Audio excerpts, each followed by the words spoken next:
एक कंघे बनाने वाली कंपनी ने एक बार एक मैनेजर हायर करना था और उन्होंने अपने मैनेजर के लिए जब इश्तिहार दिया, बहुत से लोगों ने अप्लाई किया।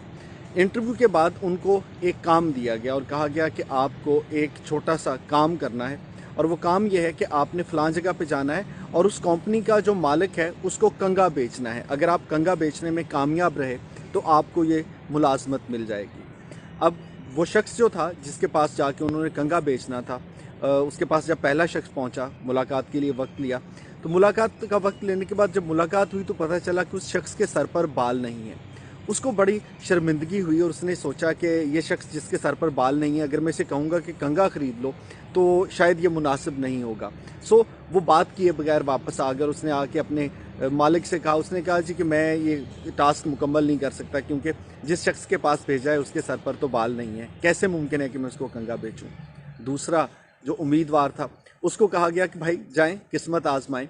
वो शख्स गया। अब चूंकि उसके इल्म में ये आ चुका था कि उस शख्स के सर पर बाल नहीं है, तो उसने जाके वहाँ पे थोड़ा सा जायज़ा लिया और जायज़ा लेने के बाद मुलाकात के बाद वापस आया और आके कहा कि जनाब मैं आपके 5 कंघे बेच आया हूँ। वो मैनेजर बड़ा खुश हुआ। उसने कहा तुमने 5 कंघे कैसे बेचे?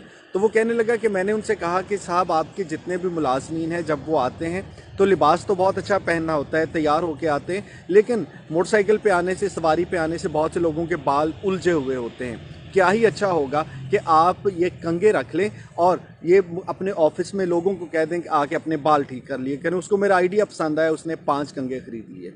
उस शख्स ने कहा कि हाँ तुम तो बड़े कामयाब हो, एक गंजे शख्स को तुमने 5 कंघे बेच दिए। इसके बाद एक तीसरा उम्मीदवार जो था उसने कहा जी कि आप मुझे मौका दें, मैं भी किस्मत आजमाई करना चाहता हूँ। वो गया मुलाकात के लिए और वापस आया तो वापस आके उसने कहा कि साहब 1000 कंघे तैयार कर दीजिए और उम्मीद है कि हमें इससे भी ज़्यादा कंघों का ऑर्डर मिलेगा। वो शख्स बड़ा मुतासर हुआ। उसने कहा ये कैसे मुमकिन हुआ कि तुमने उस शख्स को 1000 कंघे बेच दिए? तो वो कहने लगा कि मैंने उस शख्स से जाके कहा कि इस कंघे पर हम आपकी कंपनी का मोनोग्राम लगाते हैं और आप इसको अपने मुलाजमीन में बांट दीजिए। जहाँ जहाँ तक वो जाएंगे आपकी कंपनी के नाम की मशहूरी भी होती रहेगी और वो लोग जो आपकी कंपनी में किसी भी काम से आते हैं उनको बतौर तोहफा आप ये कंघा दे दीजिए जिस पे आपकी कंपनी का नाम लिखा होगा, मोनोग्राम लगा होगा और जब भी कभी वो बाल कंघी किया करेंगे तो वो आपकी कंपनी को याद किया करेंगे। उस शख्स को मेरा ये आइडिया बड़ा पसंद आया और यूं मैंने कंघा बेच दिया। अब ये जो मार्केटिंग की टेक्निक है जिसमें आप किसी भी शख्स को कोई ऐसी चीज़ बेचते हैं जिसकी शायद उसको ज़रूरत नहीं होती, ये कितने ही सबक हमें ज़िंदगी में सिखा देता है। इसका पहला सबक तो ये है कि अगर आप कोई इनोवेटिव आइडिया लेके आते हैं तो आप कामयाब हो सकते हैं ज़िंदगी में।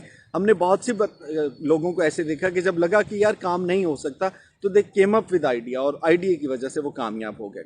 लेकिन इसका एक और पहलू भी है और वो पहलू ये है कि कई बार आप और हम ऐसी चीज़ें ख़रीद लेते हैं जो किसी सेल्समैन की बातों से मुतासर होकर जिसकी शायद हमें उस वक्त अशद ज़रूरत नहीं होती और ये हमारी जेब पर उस वक्त तो हमें लगता है कि बड़ा फ़ायदा हो रहा है लेकिन बाद में अच्छा खासा भारी पड़ता है। तो ज़िंदगी में क्या ख़रीदना है, किस पे पैसे खर्च करने हैं, उस सेल्समैन से मुतासर होकर पैसे ना खर्च करें, बल्कि ये सोचें कि क्या वाकई इसकी हमें ज़रूरत है या नहीं। और इसका एक तीसरा ज़ाविया भी है और वो ज़ाविया थोड़ा सा तकलीफ़ दह है। मैंने बहुत सी ऐसे लोगों को देखा है कि जब भी वो कोई कारोबार शुरू करेंगे, कोई दुकान बनाएंगे तो उसका बहुत इस्लामी सा नाम रख लेंगे, लेकिन उस इस्लामी नाम के बाद आप पर और मुझ पर फ़र्ज़ हो जाता है कि वो जितनी भी आपकी अखलाकियात हैं उन पर आपने 100% अमल करना है। अब कोई कह दे कि आपने अपने कारोबार का नाम तो बड़ा इस्लामी रखा है लेकिन दूध में पानी आप सबसे ज़्यादा मिलाते हैं। आपने कारोबार का नाम तो इस्लामी रखा है लेकिन अपने होटल पर जब भी आप 1 किलो का वज़न देते हैं तो वो 1 किलो नहीं 800 ग्राम होता है, ये ग्राहक को धोखा देते हैं। सो आप मार्केटिंग के इन तमाम चीज़ों को भी अपने जहन में रखिए और ये भी जहन में रखें कि जब आपने किसी चीज़ का नाम इस्लामी रख लिया तो फिर आप पर 100% फ़र्ज़ है, फिर आपको 2 गुनाह होंगे। एक तो अखलाकियात को पूरा ना करने का और दूसरा किसी इस्लामी नाम से लोगों को धोखा देने का।